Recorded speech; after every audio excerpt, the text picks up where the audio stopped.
No Parkinson, o neurotransmissor-chave é a dopamina, né? Então, eu vejo que você fala bastante da dopamina, né, em vários contextos, da questão do reforço, do prazer, mas também um aspecto cognitivo.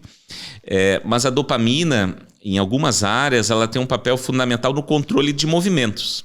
E é interessante porque uma das principais funções, digamos, da dopamina seria o aspecto motivacional dela. Sim. E quando a gente vai realizar um comportamento direcionado a um objetivo, a gente precisa se movimentar. Então Sim. ela também está envolvida no movimento, né? Isso.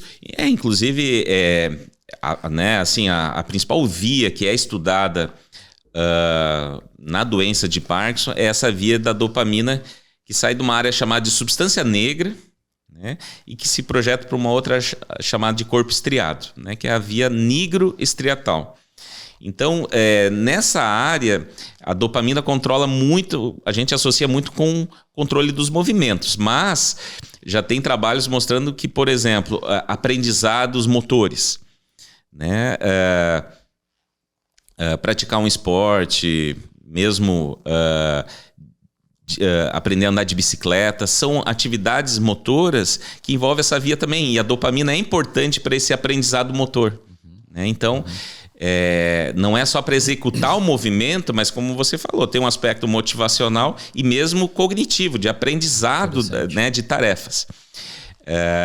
E no Parkinson, então, essa via ela vai se degenerando. Então, vão morrendo esses neurônios, né, que produzem a dopamina, vai faltando a dopamina, e aí a gente já pode imaginar também que além do aspecto motor, né, vão ocorrendo outros comprometimentos.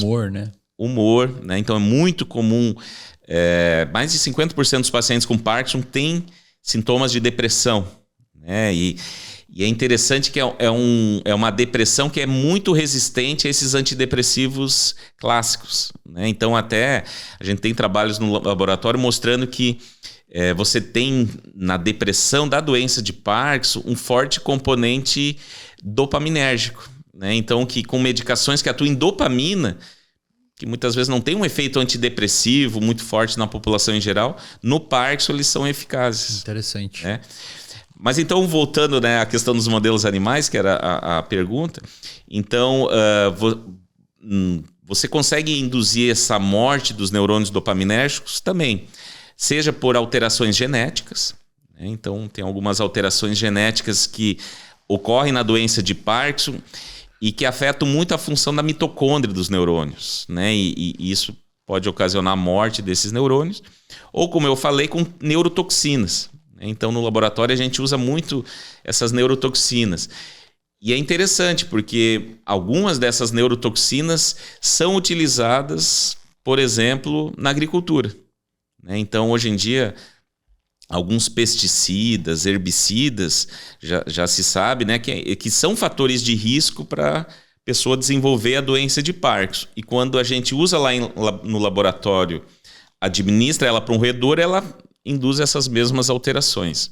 Então, basicamente, esses são os modelos, né, que são empregados, tanto para se estudar a doença de Alzheimer e a doença de Parkinson.